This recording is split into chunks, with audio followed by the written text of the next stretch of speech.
প্রাণের অধিক বেশি যার দাম, রাহমাতাল লিল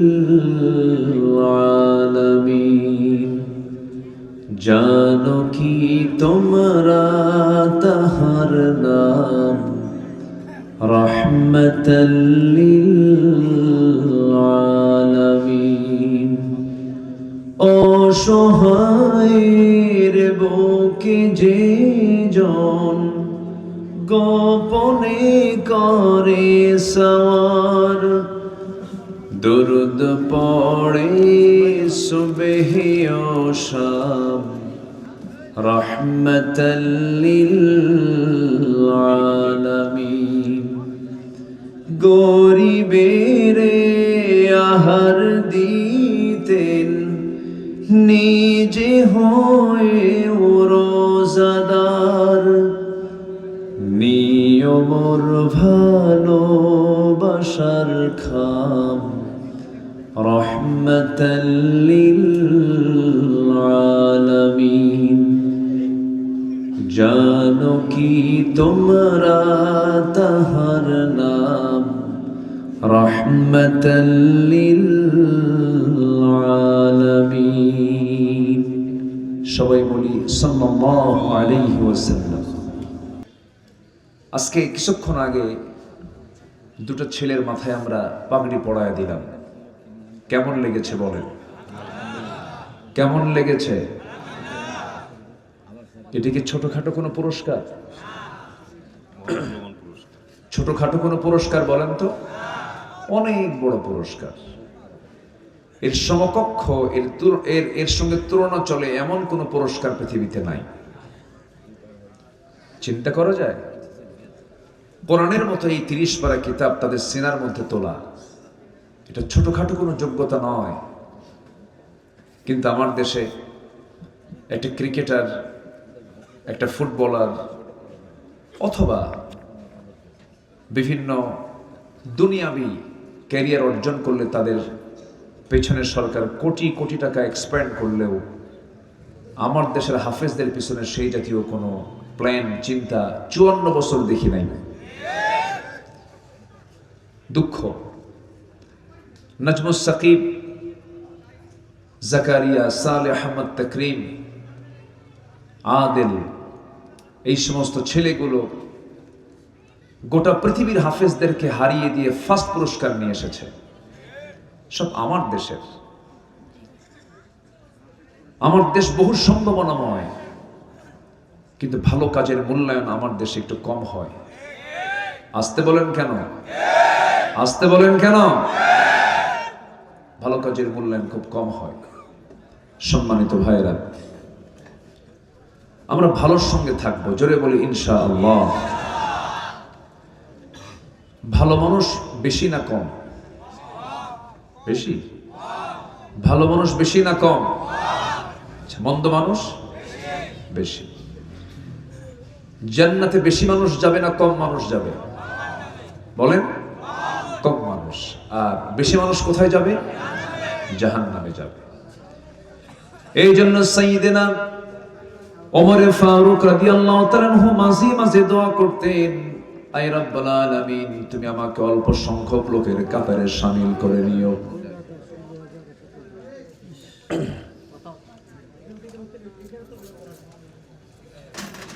না, এটা দরকার, কিন্তু একটু অসুবিধা হয়। একটু দরকার, তবে একটু মানে অসুবিধা হয়, তাই না? একটু, হ্যাঁ, কোরআন শোনার জন্য একটা আদব লাগে, তাই না? একটা সুন্দর পরিবেশ দরকার। নামাজের পাশে যদি কেউ কথা বলে, এটা ক্ষতি না? বলে হ্যাঁ, না, এটাও দরকার, তো এই জন্য কিছু বলতে পারছি না। আমরা সবগুলি ব্যালেন্স করবো, জোরে বলি ইনশাআল্লাহ। জি, আমার সঙ্গে কিছুক্ষণ আগে কথা হয়েছে, খুব শরীফ মানুষ, আলহামদুলিল্লাহ, খুব ভালো লেগেছে। সম্মানিত ভাইয়েরা, ওমর ফারুক রাদিয়াল্লাহু মাঝে মাঝে দোয়া করতেন, আয় আল্লাহ তাআলা, তুমি আমাকে অল্প সংখ্যক লোকের কাতারে শামিল করে নিও। তার এই দোয়াটা অনেকেই বুঝতে পারলেন না। প্রশ্ন করা হলো, আমিরুল মুমিনিন, আপনি এমন দোয়া করছেন কেন? আমরা বুঝতে পারছি না। তিনি বলছেন, কালিলাম মা তাশকুরুন, কলিলাম মা তাযাক্কারুন, অল্প সংখ্যক লোকই মহান রবের শুকর আদায় করে, অল্প সংখ্যক লোকই আমার রবের জিকির করে। জান্নাতেও কম সংখ্যক লোক যাবে, সেই জন্য আমি আল্লাহর কাছে বলি, আল্লাহ তুমি আমাকে অল্প সংখ্যক লোকের কাতারে শামিল করে নাও। তাহলে আমরা কি বেশি লোকের কাতারে যেতে চাই না অল্প লোকের কাতারে যেতে চাই? মাইকলা একটু টন টন করে, অন্য সাউন্ড চলে আসে, ওই খেয়াল করে কিনা কোথায় আছে, না ঘুমাই গেছে না কিনা আল্লাহ জানে। আমার বন্ধুগণ,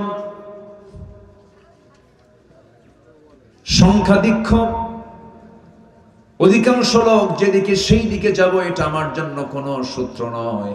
আমার সূত্র হলো আমাকে ভালো কাজের সঙ্গে থাকতে হবে, বেশি লোক হোক আর কম লোক হোক, ঠিক কিনা? ভালো কাজে আমাকে সহযোগিতা করতে হবে। আল্লাহ রাব্বুল আলামিন বলেন, তাআওয়ানু আলাল বিররি ওয়াত তাকওয়া ওয়া লা তাআওয়ানু আলাল ইসমি ওয়াল উদওয়ান।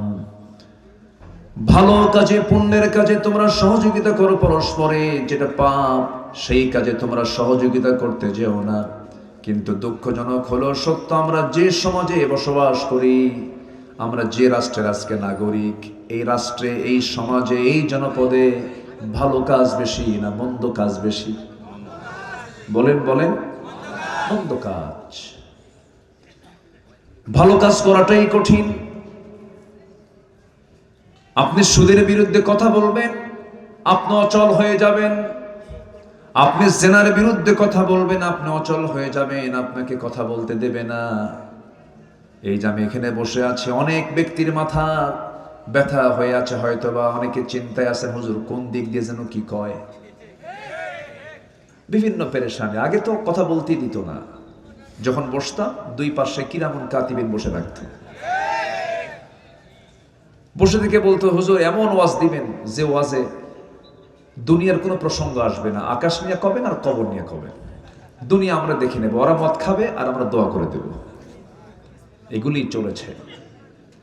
সেই চিত্র আর আমার বাংলাদেশে দেখতে চাই না। তরুণ প্রজন্ম পালস বুঝে নিয়েছে, তরুণ প্রজন্ম বুঝতে পেরেছে। আমার আপনার সন্তানরা সিদ্ধান্ত নিয়ে ফেলেছে, আগামীর বাংলাদেশকে আমরা সৎ যোগ্য নেতৃত্ব দিয়ে গড়তে চাই। আল্লাহ কবুল করুন, আল্লাহ কবুল করুন, আল্লাহ কবুল করুন। আমি খুব ভয় পাচ্ছি যে আপনারা দৌড় মারেন কিনা। বেশি রাত হয়ে গেছে, তো থাকবেন তো নাকি? রাজি আছেন তো ইনশাআল্লাহ? আপনাদের অনুমতি নিচ্ছি, আমি আলোচনার মধ্যে যাব, আমি ঢুকবো না দোয়া করে দেব? কেউ যাবেন না তো আমার থুইয়া? খুব ভালো, বলি আলহামদুলিল্লাহ, জোরে বলি আলহামদুলিল্লাহ। এই গ্রামের একজন ভাই, অলি ভাই না, যিনি আমাকে দাওয়াত দিয়েছেন, অলিউল্লাহ ভাই, ওনার বাড়ি কোথায়? পাশে। উনি নওগাঁ গাউসুল আজম কামিল মাদ্রাসার লেকচারার, প্রভাষক তিনি। আমাকে বললেন যে আপনি আসবেন, কিন্তু উনি যে আসেন নাই, আমি জানলে তো আসতামই না। হোস্ট নাই, গেস্ট এসে বসে আছে, এমনি মজা করলাম। অত্যন্ত বিনয়ী মানুষ, উনি দাওয়াত দিয়েছেন, আমি এসেছি। আমি আপনাদেরকে দেখে আমি খুব খুশি হয়েছি, আল্লাহ কবুল করুন, জোরে বলে আমিন। কিন্তু আসলাম নাটোরে, কিন্তু কাঁচাগোল্লা পাইলাম না, পাইনি, এটা মিস হয়ে গেছে আপনাদের। সম্মানিত ভাইয়েরা, সম্মানিত বন্ধুগণ, ভালো কাজের সঙ্গে যদি আমরা সম্পর্ক রাখি, মন্দ কাজ এমনি দূর হয়ে যাবে। আমার দেশে একটা শ্রেণী আছে যারা নেতৃত্ব দিচ্ছে, যারা মসজিদের সভাপতি হতে চায়, যাত্রা কমিটির সভাপতি হতে চায়। এই নেতৃত্বকে ছাঁটাই করতে হবে।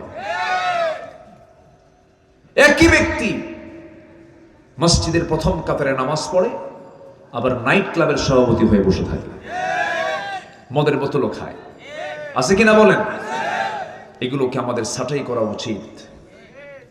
আমরা সৎ যোগ্য হয়ে নিজেকেও গড়ে তুলব, সমাজকেও গড়ে তুলব, এবং সমাজের যারা নেতৃত্বে তাদেরকেও আমরা ওরকম ধরনের মানুষই দেখতে চাই। এবং এই হুকুমটা কি আব্দুল্লাহ আমিনের না আল্লাহর? কার হুকুম বলেন? আল্লাহর হুকুম। ভালো কাজ যদি করে যায় আল্লাহ পাক বলছেন আমি বান্দাকে 10টা পুরস্কার দেব। যেরকম সুবহানাল্লাহ, ভালো কাজের 10টা পুরস্কার কোরআনে কারীমের বিভিন্ন জায়গা থেকে আমি খুঁজে খুঁজে বের করেছি। আল্লাহ পাক ভালো কাজের জন্য 10টা পুরস্কার কি দিবেন আমি একটা একটা করে আজকে খুলে বলবো। আমাকে সময় দিচ্ছেন তো নাকি ইনশাআল্লাহ? আমি কি একটাও বলেছি এখনো? তাহলে কি ওয়াজ কি শেষ না শুরু? আসেন আমরা লাইনে চলে যাই। আল্লাহ কি বলছেন, আল্লাহ কি পুরস্কার দিবেন। নেক আমলগুলো কি? নেক আমলগুলো যা হালাল সব নেক আমল। বলেন যা হালাল সব কি, আর যা হারাম সব কি। এই যে চোঁচো করতেছে, কোথায় মাইক গলা? আরেকটা সাউন্ড হয় তাই না? যেটা হারাম ওটা হচ্ছে বদ আমল, আর যেটা হালাল সেটা কি বলেন? নেক আমল। হারাম ছেড়ে দেব, হালাল ধরবো, জান্নাত আল্লাহর কাছ থেকে বুঝে নেব। সহজ তো, অঙ্ক তো সহজ। অঙ্ক কি কঠিন? কিন্তু বান্দা হালালের দিকে বেশি দৌড়ে না হারামের দিকে বেশি দৌড়ে? হারামের দিকে।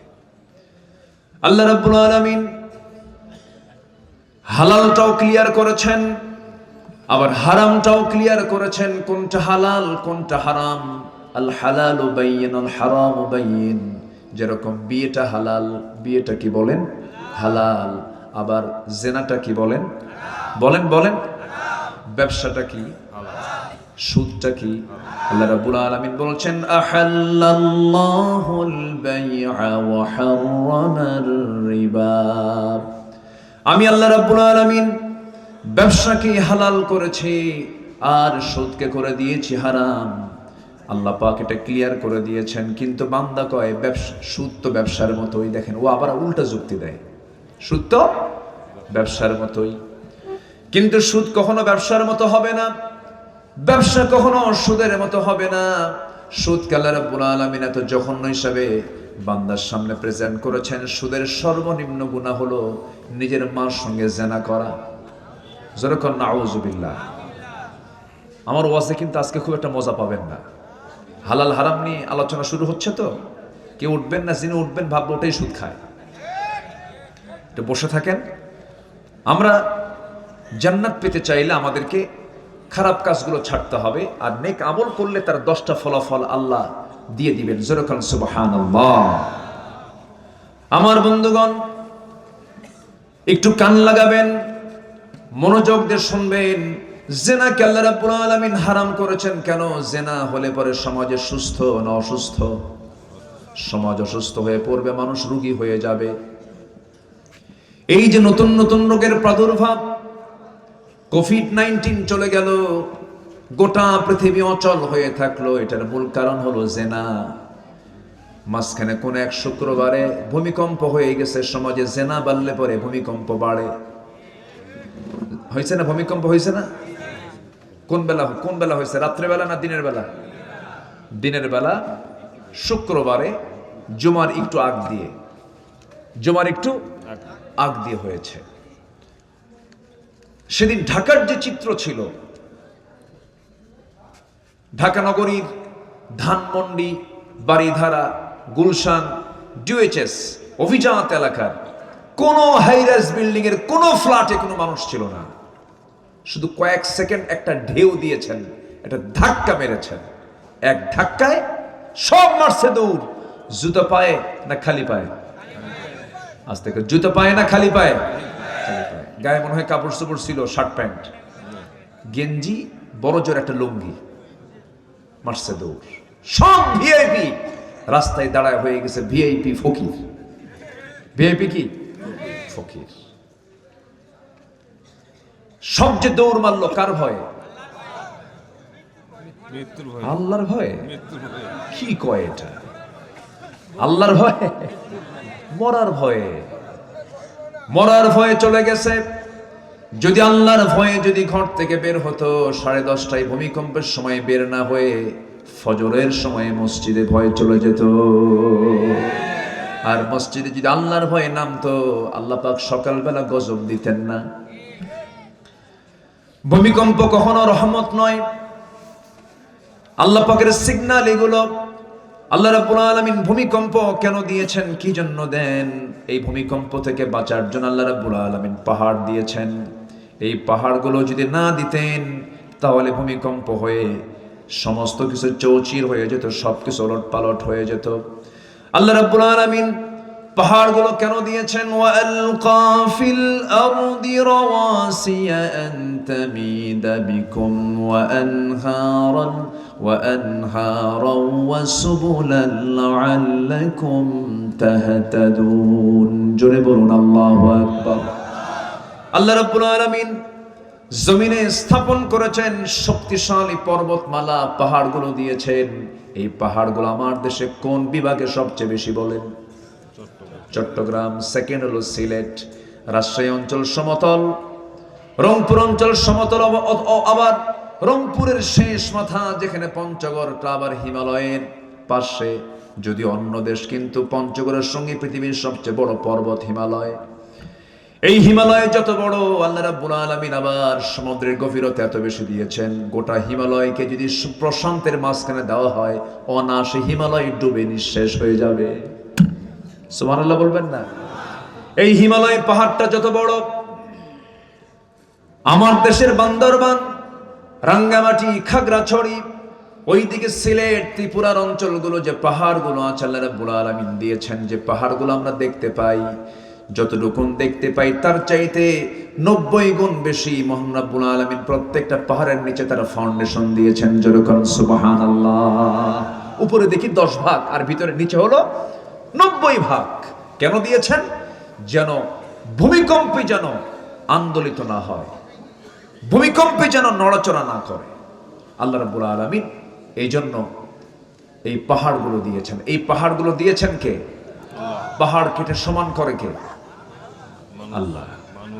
আল্লাহ সমান করে, মানুষ কাটে। মানুষ কেটে সমান করে ফেলতেছে, বিল ঝিল সব মিশায় ফেলতেছে। আল্লাহ রাব্বুল আলামিন বলেন, ظهر الفساد في البر والبحر بما كسبت أيدي الناس। জমিনে যত ফাসাদ আমরা দেখতে পাই, বিপর্যয় দেখতে পাই, সব বান্দার হাতের কামাই। জেনা করবেন, সুদ খাবেন, বাদ্যযন্ত্রের প্রচার প্রসার ঘটাবেন, গজব নাজিল করবেন, চিল্লায় বলেন কে? এই জন্য সমাজ থেকে হারাম কাজগুলো যদি বন্ধ হয়ে যায়, জেনার কাজ যদি বন্ধ হয়ে যায়, আল্লাহ পাক জেনাকে হারাম করলেন, বিয়েকে হালাল করলেন। কেন? জেনা মানে হলো অনিয়ন্ত্রিত, আর বিয়ে হলো নিয়ন্ত্রিত। জেনা মানে হলো সমস্ত রোগ, সমস্ত অসুখ সৃষ্টি হওয়া, আর বিয়েটা হলো রহমত। যেরকম সুবহানাল্লাহ। আমার দেশে এখন জেনা বেশি না বিয়ে বেশি? বলেন, একটু বলেন, বলেন। জেনা বেশি। বেশ্যাবৃত্তির লাইসেন্স পাওয়া যায়, চিন্তা করা যায়। 54 বছরে কি আইন পাশ হয়েছে? সুদের আইন পাশ হয়েছে। কি আইন পাশ হয়েছে? মদের আইন পাশ হয়েছে। কি আইন পাশ হয়েছে? বেশ্যাবৃত্তির আইন পাশ হয়েছে। অপ্রিয় হলেও সত্য কথাগুলো আজকে বলতে হবে আমাকে। রাগ করতেছেন নাকি আপনারা? আমরা আর এগুলো আইন দেখতে চাই না। আমরা দেখতে চাই নামাজের আইন পাশ হলো কিনা। আমরা দেখতে চাই আগামীর সরকারকে নামাজের সরকার। রাগ করতেছেন নাকি আপনারা? এই চিত্র দেখলে কেমন হবে বলেন তো? কেমন হবে? কেমন হবে? ভালো হবে। আল্লাহকে বলেন, আল্লাহ তুমি বলে দাও তো, যদি সমাজে নামাজ চালু হয়, যাকাত চালু হয়, তাহলে কি হবে? কোরআন বলে দিচ্ছে, ওয়ালাউ আন্না আহলাল কুরা আমানু ওয়াত্তাকাউ লাফাতাহনা আলাইহিম বারাকাতিম মিনাস সামাই ওয়াল আরদ। জোরে বলুন আল্লাহু আকবার। নামাজ যদি চালু হয়ে যায়, যাকাত যদি চালু হয়ে যায়, আমি আল্লাহ ঘোষণা দিলাম, আসমানের সমস্ত রহমত বরকতের দরজা আমি তার জন্য খুলে দেব, সেই জনপদে খুলে দেব। যেরকম সুবহানাল্লাহ। কার কথা? আসতে বলবেন না। কার কথা? আল্লাহর কথা। আমার বন্ধুগণ, নেক আমল হচ্ছে সবচেয়ে আমার বড় টার্গেট। জীবনে যেন গুনার পরিমাণটা বেশি না হয়, পরিকল্পিত যেন কোনো গুনাহ না হয়। গুনাহ হবে, গুনাহ হবে না কেন? আমি মানুষ না? মানুষের গুনাহ আছে না নাই? গুনাহ নাই কার? ফেরেশতার। বলেন গুনাহ নাই কার? আমরা কি ফেরেশতা না মানুষ? বলেন ফেরেশতা না মানুষ? কিন্তু দাম কিন্তু মানুষের বেশি, দাম মানুষের বেশি। ফেরেশতার দাম কেমনে হবে? কারণ ফেরেশতার গুনাহ করার যোগ্যতাই নাই, সে গুনাহ করবে কেমনে? কিন্তু বান্দার গুনাহ করার যোগ্যতা থাকার পরও আল্লাহর ভয়ে সে গুনাহ করে না, এই জন্য বান্দার দামটা বেশি। আমার বন্ধুগণ, সবচাইতে সফল জীবন হলো যে বান্দার জীবনে গুনাহ কম, নেক আমলের পরিমাণটা বেশি। তবে গুনাহ কিন্তু প্ল্যান করে করা যাবে না, হঠাৎ করে হয়ে যেতে পারে। কিন্তু হঠাৎ করে হয়ে যাওয়ার সঙ্গে সঙ্গে ভালো বান্দা যারা চোখের পানি ফেলে দিয়ে আল্লাহর কাছে বলবে, আল্লাহ আমারে মাফ করে দাও। রাত যখন গভীর হয়ে যাবে কি করবে? ওয়াল্লাযীনা ইয়াবিতুনা লিরাব্বিহিম সুজদান ওয়া কিয়ামা ওয়াল্লাযীনা ইয়াকুলুনা রাব্বানা ইসরিফ আন্না আযাবা জাহান্নাম ইন্না আযাবাহা কানা গরামান ইন্নাহা সাআত মুস্তাকাররান ওয়া মুকামা। জোরে বলুন আল্লাহু আকবার। রাত যখন গভীর হয়ে যাবে, সব বান্দা ঘুমিয়ে পড়বে। আল্লাহর যারা খুব কাছের বান্দাগুলো তারা করে কি? তারা মনে করে আল্লাহ তোমার জন্য প্রথম আকাশে এসেছেন। কোন আকাশে? রাত গভীর হলে আল্লাহ পাক প্রথম আকাশে চলে আসেন। আল্লাহ আছেন হলো 7 আকাশের উপরে, তিনি চলে আসেন 12টার পরে প্রথম আকাশের কাছে। আল্লাহু আকবার বলেন। কার জন্য আসে? কার জন্য? আমার জন্য। কার জন্য বলেন? আমার জন্য আসেন। এবং তিনি প্রশ্ন করেন, আলা মিন মুস্তাগফিরিন ফাগফির লাহ, কোন ক্ষমা প্রার্থী আছে আমার কাছে ক্ষমা চাবে, আমি তাকে ক্ষমা করে দেব। কি সুন্দর করে আমার আল্লাহ বলেন। এই জন্য আমার বন্ধুগণ, 5 ওয়াক্ত নামাজ তো পড়বই আমরা। একটা ওয়াক্তের নামাজ কখনো বাদ দেব না, তার নাম হলো তাহাজ্জুদ। যে ব্যক্তি তাহাজ্জুদকে কন্টিনিউ করবে, তার 5 ওয়াক্ত নামাজ কখনো কাজা হবে না। তাহাজ্জুদকে আমরা কন্টিনিউ করব।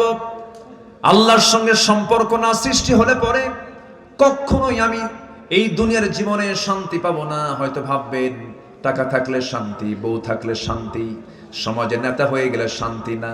আপনি চলে যান তাদের কাছে, কোথাও শান্তি পাবেন না। শান্তির জায়গা একটা হলো কার জিকির। আসতে বলবেন না, কার জিকির? আল্লাহ রাব্বুল আলামিন বলেন, ومن أعرض عن ذكري فإن له معيشة ضنكا ونحشره يوم القيامة أعمى قال رب لم حشرتني أعمى وقد كنت بصيرا। এই আয়াতটা আমাকে দারুণ ভাবে ভাবায়। মাঝে মাঝে আমি অস্থির হয়ে যাই, একটা যখন পড়ি আমার কাছে কেমন যেন লাগে। আল্লাহ পাক খুব শক্ত ভাষায় বলেছেন। আল্লাহ বলছেন, যে বান্দা আমার জিকির থেকে আমাকে স্মরণ না করে, যে বান্দা নিজেকে দূরে রাখবে, আমি তাকে কিয়ামতের দিন আমি তাকে অন্ধ করে তুলব, আর দুনিয়ার জীবনটা আমি তার জন্য সংকীর্ণ করে দেব। দুনিয়ায় কোনো শান্তি থাকবে না, অশান্তির আগুনে দাউ দাউ করে জ্বলবে। বউ থাকবে শান্তি নাই, টাকা থাকবে শান্তি নাই, পয়সা থাকবে শান্তি নাই, সন্তান থাকবে কাজা খাবে। কি বুঝতেছেন কি আপনারা? অশান্তির আগুনে দাউ দাউ করে জ্বলবে, আমি তার শান্তি উঠায় নেব এবং তাকে কিয়ামতের দিন অন্ধ করে তুলবো। যখন বান্দা বলবে, আল্লাহ আমি তো চক্ষুওয়ালা ছিলাম, আল্লাহ বলবেন, তুই চক্ষুওয়ালা ছিলি, তুই আমাকে দুনিয়ার জিন্দেগিতে যেমন করে ভুলে গেছিস, আজকের দিন ওয়াকাযালিকাল ইয়াউমা তুনসা, আজকের দিনও তোকে আমি ভুলে গেলাম। আল্লাহ যদি সেই দিন ভুলে যান, শুধু বিপদ না মহাবিপদ, শুধু বিপদ না মহাবিপদ, মহাবিপদ হয়ে যাবে। সেই মহাবিপদ থেকে বাঁচার জন্য আমার আল্লাহর জিকিরটা কখনো এক মুহূর্তের জন্য বাদ দেওয়া যাবে না। একজন খলিফার কথা হঠাৎ করে মনে হয়ে গেল। সেই খলিফার নাম হচ্ছে ওমর ফারুক রাদিয়াল্লাহু তাআলা আনহু। কয় নাম্বার খলিফা? বলেন কয় নাম্বার? কয় নাম্বার? 2 নাম্বার খলিফা ছিলেন। বহুদিন আগে, আজ থেকে 20 বছর হবে প্রায়, এক মাহফিলে বললাম, ওমর ফারুককে চিনেন কে? সামনে থেকে একজন দাঁড়ায়, ছোট্ট একটা ছেলে দাঁড়ায়, বলল, আমি চিনি। কে? আমাদের বাড়ির দোতলায় ভাড়া থাকে। আমাদের দোতলায় ভাড়া থাকে। এটা কি ভাড়া থাকা ওমর? আমি ছোট্ট ছেলেটাকে বললাম, তুমি 100তে 100 পাইছো, তোমার বুদ্ধি যত দূর উত্তর তত দূর। এই ওমর তো সেই ওমর নন, অর্ধ জাহানের খলিফা, যার ব্যাপারে মহাত্মা গান্ধী বলেছেন, ভারতের মহাত্মা গান্ধী পর্যন্ত বলতে বাধ্য হয়েছেন, অশান্ত পৃথিবীকে শান্ত করার জন্য মুসলমানদের মতো একজন ওমর দরকার পৃথিবীতে। আল্লাহু আকবার। আর সেই মুসলমান আজকে Mao Tse-tung, Karl Marx, Lenin, secularism, ন্যাশনালিজমকে কেমন করে গ্রহণ করে? মুসলমান কখনো মানব রচিত আইনকে বিশ্বাস করতে পারে না। আমরা ইসলামকে প্রতিষ্ঠা করতে চাই, কোন ব্যক্তির দলকে আমরা প্রতিষ্ঠা করতে চাই না। আমরা ব্যক্তি পূজা করতে আসিনি দুনিয়াতে, আমরা আল্লাহর ইবাদত করতে এসেছি। আমরা 16 বছর শুধু ব্যক্তি পূজাই হয়েছে। পার্লামেন্টে দাঁড়ায় শুধু 10 মিনিট ধরে আমি স্মরণ করছি কুতকুতানি সুলকে দেখাও জানি। স্মরণ করবো আকে কাকে? স্মরণ করবো কারে কারে? আল্লাহ। আল্লাহ ছাড়া আমার কেউ আছে? আল্লাহ ছাড়া কেউ আমার আছে? কেউ নাই। পৃথিবীর সব স্মরণ মাইনাস হয়ে যাবে। ছেলে আমার আপন না, মেয়ে আমার আপন না, বাপ মা ভাই বোন যা কিছু দেখছি সব এগুলো প্রতারণা। একদিন মরে যাব, সব আমাকে ভুলে যাবে, আমিও সবাইকে ভুলে যাব। পৃথিবীর সবকিছু ভুল, পৃথিবীর সবকিছু মুছে যাবে, কিন্তু যিনি আমাকে কখনো ভুলবেন না, ভুলতে পারেন না, তিনি কখনো আমাকে ছাড়বেনও না, তিনি আমার। চিল্লায় বলুন কে? আমাকে বেশি সবচেয়ে ভালোবাসেন কে? চোখ চালায় দেন কে? কান চালান কে? মুখ চালান কে? হাতটা চালান কে? পাটা চালান কে? এই বডির মধ্যে যে রক্তগুলো আছে, রক্তগুলো সুন্দর করে ছাঁকায় দেন কিডনি দিয়ে, তিনি আমার কে? মালয়েশিয়া সফর ছিল, এক বন্ধু আমার, নাম মমিন নাম। সালাম দিলাম, বন্ধু কেমন আছো? হাতটা ধরেই দেখি কবজির এখানে একটা মেশিন লাগানো। বললাম, বন্ধু এটাকে মেশিন এখানে কেমন যেন করে, কি হয়েছে? সে কেঁদে ফেললো। কেঁদে ফেলে বলছে, শত শত কোটি টাকার মালিক আল্লাহ পাক আমাকে বানিয়েছেন, কিন্তু দুটো কিডনি আমার নাই।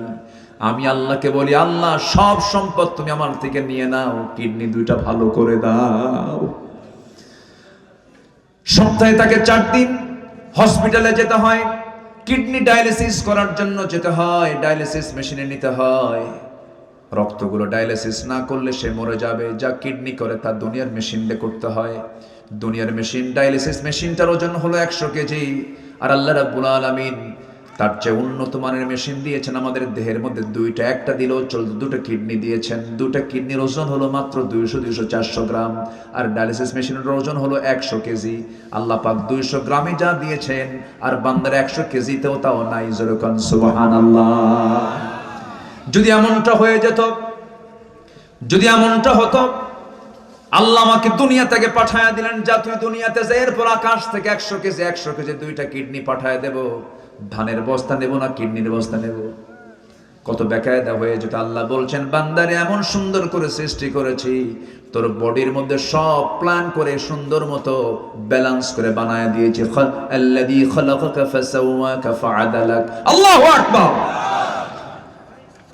এই যে চোখ, এই যে কান, এই যে নাক, এই যে গলা, ইএনটি ডাক্তারের কাছে যান নাটোরে। একটা নাকের ডাক্তার, কানের ডাক্তারের কাছে গিয়ে বসেন। ডাক্তার যদি আপনাকে বোঝানো শুরু করে, পদ্মা, মেঘনা, যমুনা যত বড়, তার চাইতে বড় আল্লাহ পাক এই চোখ কান নাক বানায় দিয়েছেন। জোরে বলেন সুবহানাল্লাহ। এই চোখের মধ্যে আল্লাহ পাক শুকনা করেছেন না ভিজা করে দিয়েছেন? শুকনা। চোখের পানি আছে না নাই? দেখি এক সময় না সব সময়? সব সময় চোখের পলক পড়ছে, প্রতি মিনিটে 15 থেকে 20 বার, আর পানি পড়ছে। এই পানির পরিমাণটাও লিমিট করেছেন। বেশি হলে রোগ হয়ে যায়, আবার কমও হওয়া যাবে না। আল্লাহ রাব্বুল আলামিন ব্যালেন্স করে চোখের পেছনে মেশিন সেট করেছেন। প্রতিদিন 24 ঘন্টায় বান্দার চোখ থেকে 1 মিলিলিটার চোখ থেকে পানি বের করে দেন। মিঠা পানি না লবণ পানি? লবণ পানি দিয়ে দেন। তাহলে লবণ করার জন্য মেশিন আছে না নাই? আছে। আবার কানের মধ্যে চলে যান, কানের মধ্যে ময়লাগুলো আছে, এই ময়লা কিন্তু সেই ময়লা নয়। সকল কানের ডাক্তাররা কিন্তু এই ময়লাটা সাফ করতে নিষেধ করে। অযথা কানে হাত দিবেন না, আল্লাহ রাব্বুল আলামিন এটা ময়লা দেন নাই। এই জিনিসটা দেওয়ার কারণ হলো, কানের ভিতরে রাতের বেলা আপনি ঘুমাতে গেছেন, যদি কোনো হঠাৎ করে কোনো পিঁপড়া পোকামাকড় যদি ঢুকতে নেয়, কানের ময়লাকে আল্লাহ রাব্বুল আলামিন তিক্ত করে দিয়েছেন, চোখের পানিকে লবণ করেছেন, কানের ময়লাকে তিক্ত করে দিয়েছেন। যদি তিতা না হয়ে যদি মিষ্টি হতো, ঘুম পারতেন আমরা। আপনার পিঁপড়া যেত কানে, পিঁপড়া যেত কান সাফ করবেন না, ঘুম পারবেন? যদি কোনো পিঁপড়া হঠাৎ করে যদি ভুল করে ঢুকেও যায়, সঙ্গে সঙ্গে যখন দেখে খাবারটা তিতা, না কাম হবে না, বেলাইন চলে আসি, ব্যাক করে। সুবহানাল্লাহ বলবেন না? কানকে সিকিউর করলেন, চোখকে নিরাপত্তা দিয়ে দিলেন, চোখকে হেফাজত করলেন, ভাইরাস থেকে বাঁচার জন্য লবণ দিয়ে দিলেন। ভাইরাস যেখানে লবণ থাকে সেখানে কোনো ভাইরাস থাকে না, কোনো জীবাণু সেখানে বসবাস করতে পারে না। চোখটা সেফ, কানটা সেফ। এবার আপনি আসেন জিহ্বার কাছে। জিহ্বাটা আল্লাহ রাব্বুল আলামিন জোয়ারের মধ্যে রেখে দিয়েছেন। জোয়ার না ভাটা, জোয়ারে রেখে দিয়েছেন। আপনার সামনে যদি একটা তেঁতুল সামনে রেডি করা হয়, লাফ মেরে বের হয় ভিতর থেকে, একদম মানে কি লালা লালা। কেমনে, কেমন করে যায়, কেমন করে চট মেরে চলে যায়। দেখেন এই যে সুন্দর করে চলে যায়। তাহলে এটা কি জোয়ার আল্লাহ পাক দিয়েছেন। দেখেন হয়তো এখন তেঁতুলের কথা কইছি, হয়তো অনেকের বাড়ি বের হওয়া শুরু হয়ে গেছে। কিভাবে আল্লাহ পাক মেশিনগুলোকে সেট করেছেন। তাহলে কানেরটা তিতা, চোখেরটা কি বলে লবণ, আর জিহ্বারটা হলো স্বাদহীন, কোনো স্বাদ নাই। যদি মিষ্টি হতো তাহলে মিষ্টির স্বাদ পেতাম না, যদি টক হতো টকের স্বাদ পেতাম না, যদি এটা ঝাল হতো ঝালের স্বাদ পেতাম না। আল্লাহ পাক এটাকে নিউট্রাল করে স্বাধীন করেছেন। যে খাবারই দেয় ব্রেনে যে সিগন্যাল দেয়, কুসু হত্যা। কেউ তো সুবহানাল্লাহ বললেন না? এই যে হাজার প্রকারের স্বাদ আল্লাহ রাব্বুল আলামিন জিহ্বার ভিতরে দিলেন।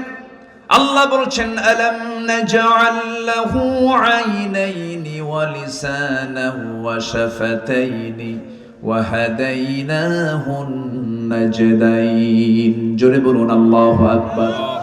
বান্দারে এত কিছু তোরে দিয়ে দিলাম, বান্দা আমার জিকির করবি না কেন? ওমরে ফারুকের কথা মনে হলো, তিনি দুনিয়া থেকে বিদায় নিচ্ছেন। জিকির কাকে বলে একটু বোঝানোর জন্য আমি তার প্রসঙ্গ নিয়ে আসলাম। সারা জীবন তিনি দোয়া করেছেন, আয় রাব্বুল আলামিন আল্লাহুম্মা রযুকনি শাহাদাতান ফি সাবিলিক ওয়াজআল মাউতি ফি বালাদি রাসূলিক। তিনি সারা জীবন দোয়া করেছেন, আল্লাহ তুমি আমাকে শহীদের দরজা দান করো, আর নবীর শহরে তুমি আমার মৃত্যুটা দিয়ে দিও। এই দোয়া তিনি প্রায় করতেন। আল্লাহ রাব্বুল আলামিন তার দোয়াটা কবুল করলেন। যদিও মদিনার প্রেক্ষাপটে সেই সময় মদিনায় কোনো যুদ্ধ হওয়ার সম্ভাবনা ছিল না, কারণ বদর হয়ে গেছে, উহুদ হয়ে গেছে, খন্দক হয়ে গেছে, বড় বড় যুদ্ধ হয়ে গেছে, তিহামা অঞ্চল দখল হয়ে গেছে। এখন যুদ্ধ হলে দেশ বিজয়ে যুদ্ধ হবে, কিন্তু মদিনার আশেপাশে কোনো যুদ্ধ লাগবে না। কিন্তু তিনি দোয়া করতেন, আল্লাহ তুমি আমাকে মদিনায় মৃত্যু দিও, শহীদে মওত দান করো। আল্লাহ পাক তার এই দোয়াটাই কবুল করলেন। তিনি করলেন কি, কোন এক ফজরে তিনি নামাজ পড়তে গেলেন। ওমরে ফারুক নামাজ পড়তেন না পড়াতেন? বলেন, পড়তেন না পড়াতেন? তিনি দেশের নাগরিক ছিলেন না শাসক ছিলেন? তিনি একজন শাসক, তিনি আবার মসজিদের ইমাম। তাহলে মসজিদের ইমাম হবে দুইজন না একজন? বলেন, দুইজন না একজন? যিনি শাসক হবেন তিনি ইমাম হবেন। আমরা সামনের শাসককে আমরা ইমামওয়ালা শাসক দেখতে চাই, ঠিক কিনা? এই এক বাক্যের মধ্যে বহু সিগন্যাল আছে। আমার কথা কি বোঝা গেল? বোঝা গেল? বোঝা গেল? বিগত সময় দেখেছি কি বক্তব্য। আগামীকাল ঈদুল আজহার জানাজা নামাজ, শোনেন নাই? শোনেন নাই? এগুলো শোনেন নাই? পার্লামেন্টে এমপি কারি সাহেব যায় নাই, তেলাওয়াত করার দায়িত্ব দিছে স্পিকার। যে কেউ তো নাই, কারি সাহেব আসে না, আপনি কি তেলাওয়াত করেন? এমপি কি তেলাওয়াত করতে দিছে? কেল হে আল্লাহ হে, শয়তান কই তোরছে আমার তেলাওয়াত ভালো আছে। এই সমস্ত অযোগ্য নেতৃত্বের মুখে আমরা জুতা মারি, থুতু মারি। রাগ করছেন? রাগ করা যাবে না। ভুল বারবার করা যাবে না। ভুল বারবার করলে বিপদ হয়ে যাবে। ভুল আর আমরা করব না। জোরে বলি ইনশাআল্লাহ। আকলমন্দ ইশারা বা আরশাদ। সচেতন ব্যক্তির জন্য ইঙ্গিতগুলোই যথেষ্ট, বেশি কিছু লাগে না। একটু বুঝি, আমরা বোঝার চেষ্টা করি। আচ্ছা বলেন তো, আপনার ইমাম যদি গাঁজা খায়, আপনি কি নামাজ পড়বেন তার পিছনে? আপনি বলবেন আমি না হয় মদ খাই, হুজুর কেন গাঁজা খায়? ইমামকে কত কি দেখি আমরা। ইমামের দাড়ি ছোট হলে বলে হুজুরের তাকওয়া ঠিক নাই, দাড়ি ছোট ফাঁসে হুজুর। কি ঠিক কিনা বলেন? আচ্ছা, একটা ইমামের মাথা থেকে পা পর্যন্ত সব অনুবীক্ষণ যন্ত্র দিয়ে দেখি হুজুরের কোনো দোষ আছে কিনা। তাহলে নামাজের ইমামকে যদি আমরা এতটুকুন দেখি, সমাজের যারা নেতা হবে তাদেরকে দেখার দরকার আছে না নাই? সবগুলো যখন নির্বাচন আসে, এত দরবেশ হয়, মাথার চুল দেখা যায় না, টুপি সাদা টুপি, সাদা পাঞ্জাবি, সাদা পায়জামা, দাড়ি খোসা খোসা কদম ফুলের মতো, আতর 4-5টা লাগায়, ঘাড়ের উপর একটা হাসি রুমাল নিয়ে গাম যায় নামাজ হাতে নিয়ে আসরের নামাজ 5 বার পড়ে। আছে না নাই? সম্মানিত ভাইরা, আমরা নামাজ পড়বো একদিন না সব দিন?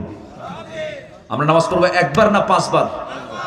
আমরা নামাজ পড়বো সারা বছর না সারা বছর একদিন? সারা বছর। কয়বার নামাজ হবে দিনে? বলেন, দিনে রাতে কয়বার? 5 বার। আমার বন্ধুগণ, ওমরে ফারুক রাদিয়াল্লাহু তাআলা আনহু একদিকে শাসক, আরেকদিকে ইমাম। ফজরের নামাজের সময় হয়ে গেছে, তিনি নামাজ পড়াতে যাচ্ছেন। নামাজে দাঁড়িয়েছেন, মুসল্লায় তিনি দাঁড়িয়েছেন, নামাজ শুরু করে দিয়েছেন। প্রথম রাকাত হয়ে গেছে, দ্বিতীয় রাকাতে নামাজ পড়তে নিয়ে হঠাৎ করে রুকুতে গেলেন। এক শত্রু এসে তার ডান দিকে এসে তার পেটের মধ্যে চাকু ঢুকায়া দিল। যখন বিষ মিশ্রিত চাকু যখন ঢুকায় দিয়েছে, বিষাক্ত চাকু যখন ঢুকায় দিয়েছে, তখনও তিনি ধরাশয়ী হন নাই, সতর্ক হয়ে দাঁড়ায় গেছেন। কিন্তু বুঝে ওঠার আগে আবার তাকে ধরে তল পেটে 2টা স্টেপ মেরে দিয়েছে। ভুঁড়ি আংশিক বের হয়ে গেছে ওমরে ফারুক রাদিয়াল্লাহু আনহু। তিনি আর নিজেকে নিয়ন্ত্রণ করতে পারলেন না। রক্তাক্ত অবস্থায় তিনি মসজিদে নববীর ভিতরে পড়ে গেলেন। যখন তিনি পড়ে গেলেন, এই সময় সেন্স ছিল না কয়েক ঘন্টা। সেন্স ফিরে পেলেন, সকালবেলা হয়ে গেল। চোখটা মিলেই দেখেন তার কলিজার টুকরার সন্তান আব্দুল্লাহর সামনে দাঁড়ানো। আব্দুল্লাহকে দেখে বলছে, আব্দুল্লাহ রে কান্দো কেন? কেঁদো না, আমার জন্য পানি আনো তো। 1 গ্লাস পানি আনা হলো। 1 গ্লাস পানিটা ওমরে ফারুক দেখেই বলছেন, আব্দুল্লাহ এই পানি কিসের জন্য এনেছো? আপনার পানির জন্য এনেছি, আপনি পান করুন। না রে আব্দুল্লাহ, আমার কোনো তৃষ্ণা নাই, আমার তৃষ্ণা হলো ফজর নামাজ তো হয় নাই, ওযুর পানি নিয়ে এসে দাও। জোরে বলেন সুবহানাল্লাহ। এটার নাম জিকির। এটার নাম কি বলেন? জিকির। ওযুর পানি এনে দাও। ওযুর পানি এনে দেওয়া হলো। কষ্ট করে তিনি ওযু বানালেন। ভুঁড়িটা বের হওয়া, গামছা দিয়ে ভুঁড়িটা বাঁধলেন, গামছা দিয়ে পেটটা বাঁধলেন। নামাজে দাঁড়ায় গেছেন, কিন্তু পারলেন না, মাথা চক্কর মেরে পড়ে গেলেন।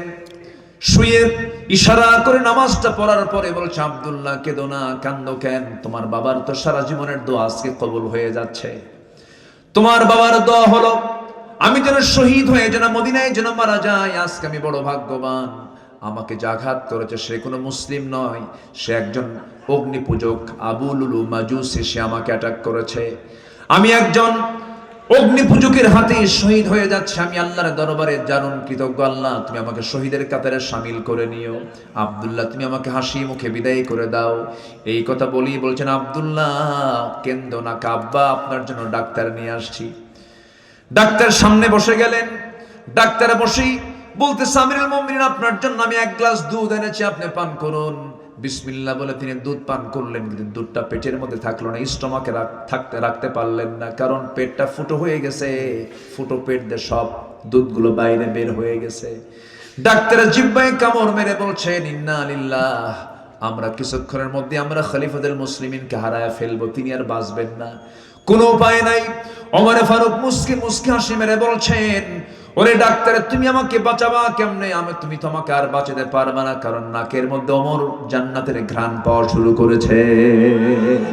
জোরে বলেন সুবহানাল্লাহ। আরো জোরে বলেন সুবহানাল্লাহ। সাইয়েদনা ওমর ফারুক রাদিয়াল্লাহু তাআলা আনহু এরপরে বলছেন, আব্দুল্লাহ, আমার জীবনের একটা বড় শখ। 2 বছর আগে আমার হাতে আমার ভাই বকরকে নবীর কবরের পাশে তাকে শোয়া দিলাম। তার কত বড় ভাগ্য, সৌভাগ্য, আমার নবীর পাশে সে ঘুমাচ্ছে। আমার বড় শখ, আমি নবীর পাশে ঘুমাবো, কিন্তু জায়গা তো আমার না। জায়গার মালিক হচ্ছেন আম্মা জান আয়েশা সিদ্দিকা রাদিয়াল্লাহু তাআলা আনহা। তিনি যদি আমাকে না দেন, আমি কেমন করে যাব, কেমন করে সেখানে ঘুমাবো? আব্দুল্লাহ, একটু যাও তো, আমি রক্তাক্ত অবস্থায় পড়ে আছি, আমি যেতে পারছি না, তুমি একটু গিয়ে বলো আমার আব্বার এই অবস্থা। আপনার কাছে এই প্রস্তাব দিয়ে আমাকে পাঠিয়েছে।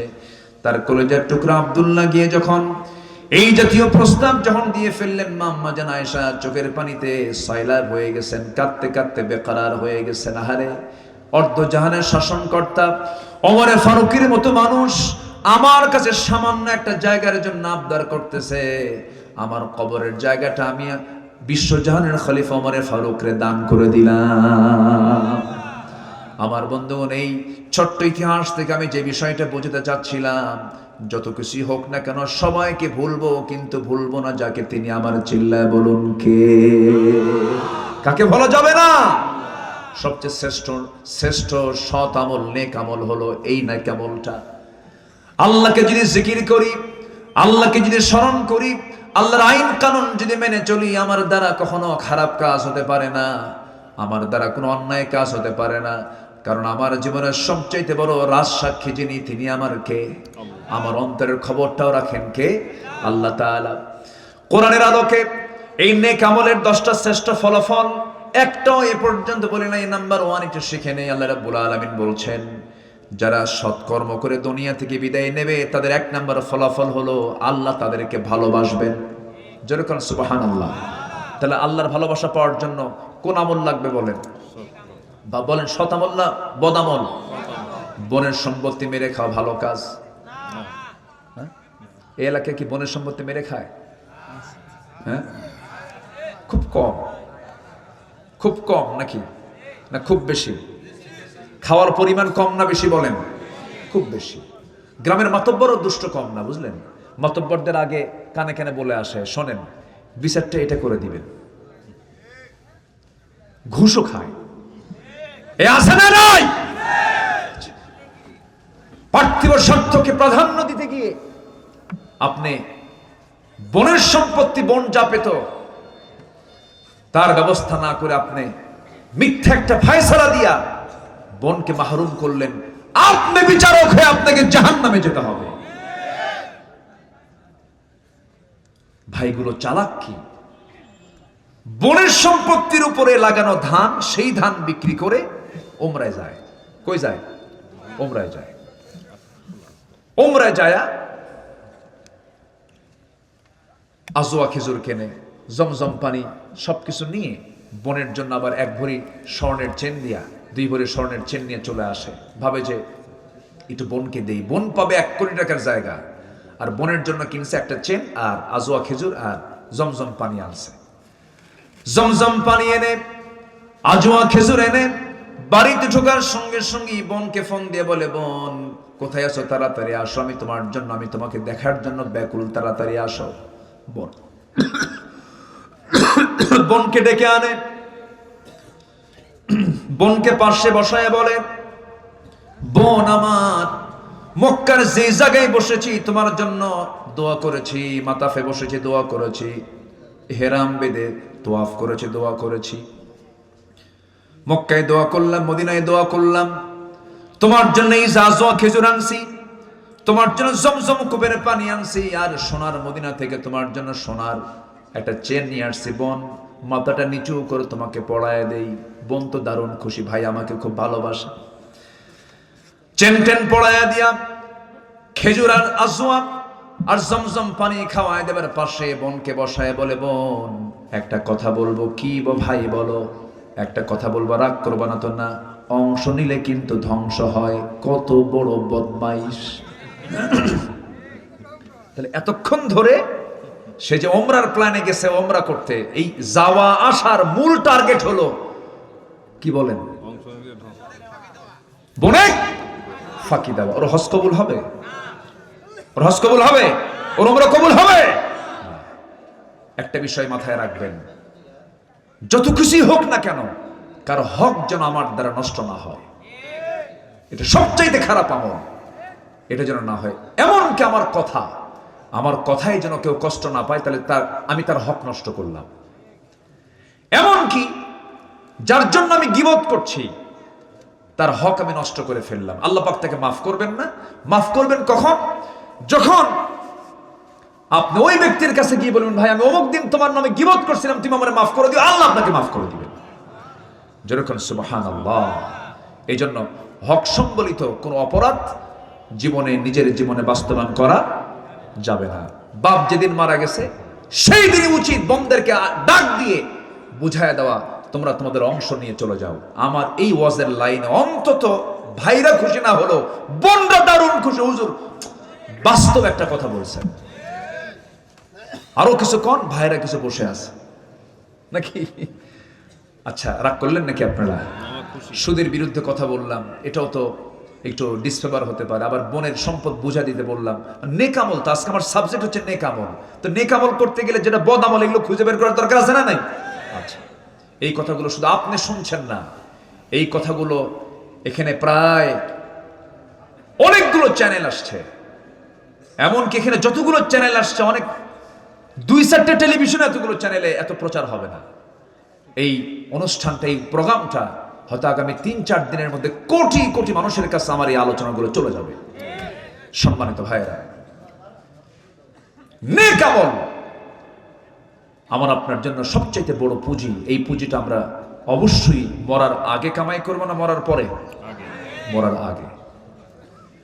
আমার বন্ধুগণ, নেকামল করলে কি হবে? 1 নাম্বার, আমরা আল্লাহর ভালোবাসার প্রিয় পাত্র হয়ে যাব। মহান রব্বুল আলামিন সুন্দর করে বলছেন, ওয়া আনফিকু ফি সাবিলিল্লাহ ওয়া লা তুলকু বিআইদিকুম ইলাত তাহলুকা ওয়া আহসিনু ইন্নাল্লাহা ইউহিব্বুল মুহসিনিন। জোরে বলুন আল্লাহু আকবার। 2-1 জন করে লোক উঠতেছেন আমাকে না বলে। হ্যাঁ, আমি কি করব? দোয়া করে দেব নাকি? যে যাচ্ছেন কেন? রাত হয়ে গেছে বেশি, একটু বসেন। আমি সবার কাছে করজোরে মিনতি জানাই, একদম বিনীত সুরে আমি বলতে চাই, দয়া করে আর কেউ উঠবেন না। আপনি ওঠা মানে কি জানেন? মাহফিলের শৃঙ্খলা কি রক্ষা হলো না ভঙ্গ হলো? ভঙ্গ হয়ে গেল। এটা কিন্তু খেলাফ, আদবের খেলাফ। আমি যোগ্য কেউ না, আমি নিজেকে খুব আমি মনে করি আমি অযোগ্য, আমার সেই যোগ্যতা নাই, নগণ্য হলাম আমি আল্লাহর। কিন্তু আমাকে আপনারা চেয়ারে বসায় দিয়েছেন, তাহলে আমি এই মঞ্চে বসে আছি, আমি কথা বলছি। বলুন তো উচিত কার আগে ওঠা? আপনার আগে ওঠা না আমার আগে ওঠা? বলেন তো। আমার আগে উঠতে হবে। আমি যখন উঠবো তখন আপনি উঠবেন, এটা হচ্ছে আদব। এটা কি বলেন তো? আদব। শিক্ষক যদি রুমে ক্লাসেই থাকে আর ছাত্র যদি না বলে দৌড় মারে, এটা কি ভালো ছাত্রের অভ্যাস? বলেন তো এটা কি? একটু বসেন না, কত সময় কত দিকে চলে যায়। একটু বসি আমরা, কষ্ট পেলেন মনে হয় কথায়। একটু বসেন, আর আধা ঘন্টা না হয় 1 ঘন্টা, এই তো কত সময় এদিক সেদিক চলে যায়। এতগুলো কথা বলা লাগতো না যদি আগে ভাগে ওঠা যেত। একটু রাতও হয়েছে, একটু ধৈর্য ধরেন, আর একটু সময় আমি জাস্ট শুধু আপনারা থাকলে আমি কথাগুলো বলতে পারবো, আর এই কথাগুলো কোটি কোটি মানুষ জানবে। একটু আপনার সহযোগিতা চাচ্ছি, একটু বসুন। পড়ন একদম অনেক গভীর রাত হয়ে গেছে, আপনাদের কষ্ট হচ্ছে আমি জানি, একটু আমাকে সময় দেন প্লিজ। আমি আর এই ব্যাপারে আর জোর দাবি করব না, আশা করি আমার কথাটা আপনারা শুনবেন ইনশাআল্লাহ। তাহলে আল্লাহ পাক বলছেন, তুমি যদি ভালো আমল করো আমি তোমাকে ভালোবেসে জান্নাতটা বুঝায় দেবো। যেরকম সুবহানাল্লাহ। আল্লাহ যদি কাউকে ভালোবাসেন, তার কি আর ভালোবাসার দরকার আছে কারো? বলেন, কারো দরকার আছে? দুনিয়ার সব ভালোবাসা আপনাকে দেয়, কিন্তু আল্লাহ আপনাকে ভালোবাসেন না, আপনি মাহরুম, আপনি পরাজিত। আমার বন্ধুগণ, নাম্বার 1 চলে গেল। নাম্বার 2 হলো নেক আমল করলে পরে অফুরন্ত নিয়ামতে পরিপূর্ণ জান্নাত আল্লাহ পাক আমাকে আপনাকে দিবেন। ওয়াবাশশিরিল্লাযীনা আমানু ওয়া আমিলুস সালিহাতি আন্না লাহুম জান্নাতিন তাজরি মিন তাহতিহাল আনহার। জোরে বলুন আল্লাহু আকবার। আল্লাহ রাব্বুল আলামিন যেখানে জান্নাতের বর্ণনা করেছেন সেখানেই জান্নাতের নহরের কথা বলেছেন। জান্নাতের মধ্যে 4টা ঝর্ণা থাকবে। কয়টা ঝর্ণা বলেন? 4টা ঝর্ণা। মধুর ঝর্ণা, মধুর ঝর্ণা থাকবে, দুধের ঝর্ণা থাকবে, শরাবের ঝর্ণা থাকবে, পানির ঝর্ণা থাকবে। কিন্তু দুনিয়ার পানি পান করলে পরে মানুষ মরে যায়। দুনিয়ার পানি, দুনিয়ার শরাব, দুনিয়ার মধু, দুনিয়ার দুধ পান করলে পরে মানুষ দিনে দিনে বুড়ো হয়ে যায়। কিন্তু জান্নাতের যদি মধু, জান্নাতের যদি পানি, জান্নাতের যদি দুধ যদি কোনো বান্দা একবার পান করে, সে কোনোদিন আর জীবনে কোনোদিন মরবেও না, বুড়াও হবে না। সুবহানাল্লাহ। কি খাবার আল্লাহ পাক রেখে দিয়েছেন। সবাই কি খাবেন না এগুলো? পান করবেন না? নামাজ না পড়ে? বলেন বলেন, নামাজ না পড়ে? নামাজ পড়ে। হ্যাঁ, দুঃখ লাগে জানেন। আচ্ছা বলুন তো, ব্রহ্মপুরের মসজিদে, আমি ব্রহ্মপুরকে আগে ধরি, ব্রহ্মপুরের মসজিদে কোন ওয়াক্তে সবচেয়ে মুসল্লি কম পাওয়া যায়? বলেন, আপনারা বলেন একটু। ফজরে। থামেন, ফজরে সবচেয়ে কম। বাড়িতে মানুষ বেশি থাকে, বেশিরভাগ মানুষ থাকে কোন সময় বাড়িতে বলেন তো? ওই ফজরে। কি করে? মেরাজে যায়, মেরাজে যায়, ঘুমায়। দুঃখ, এটা কষ্ট। কিন্তু আমি কিন্তু খুব দিলে ধাক্কা দিলাম। আমি আর কি হয়ে বুঝাবো বলেন? দিলে ধাক্কা দিলাম। ৬৪,০০০ গ্রামের দিকে তাকান আপনি। পাতিলের ভাত সিদ্ধ হয়েছে কিনা, চাউল সিদ্ধ হয়েছে কিনা গোটা পাতিল চেক করতে হয় না? একটা চেক করলে হয়ে যায়। একটা চিপলি পাতিলের ভাতের চিত্র বোঝা যায়। ঠিক একটা গ্রামকে চিপলেই গোটা দেশের চিত্র ভেসে ওঠে। গোটা মসজিদ, গোটা দেশের মসজিদগুলো ফজরের সময় কান্দে কান্দে, মুসল্লি নাই। কি ঠিক কিনা? মুসল্লি নাই। ৫ জন বুড়া যায়। কয়জন? ৫ জন বুড়া যায়। যখন বুড়া চাচাকে বলা হয়, চাচা আপনি মসজিদে আসছেন, আপনি তো বুড়া মানুষ, মাজুর না আসলে তো হতো। বাবা আমিও আসতাম না, বুড়ি নাই তো এই জন্য আসছে। বাস্তব, এটা বাস্তব। যেদিন ব্রহ্মপুর আপনার গ্রামের ফজরের মসজিদের মুসল্লি, ফজর নামাজের মুসল্লি জোহর, আসর, মাগরিব, এশার চাইতে বেশি হবে, আমি হলফ করে বলে যাচ্ছি, সেই দিন থেকে আপনার গ্রামে কোনো চুরি, জেনা, মদ, নেশা, আকাম কুকাম সব বন্ধ হয়ে যাবে। তাহলে একটা ডিউটি আমরা আজকে এখান থেকে নিয়ে যাই, সেটা হলো গ্রামে ফজরের মসজিদ আমরা মুসল্লি দিয়ে মসজিদ ভরায় ফেলব। সিদ্ধান্ত কি নেওয়া যায়? সিদ্ধান্ত কি নেওয়া যায়? আপনার গ্রাম ফজরের মসজিদে, আপনার গ্রামের মসজিদ ফজরে মুসল্লিতে ভরে যাক। সবাই কি চান? কারা কারা চান দেখি? কারা কারা চান?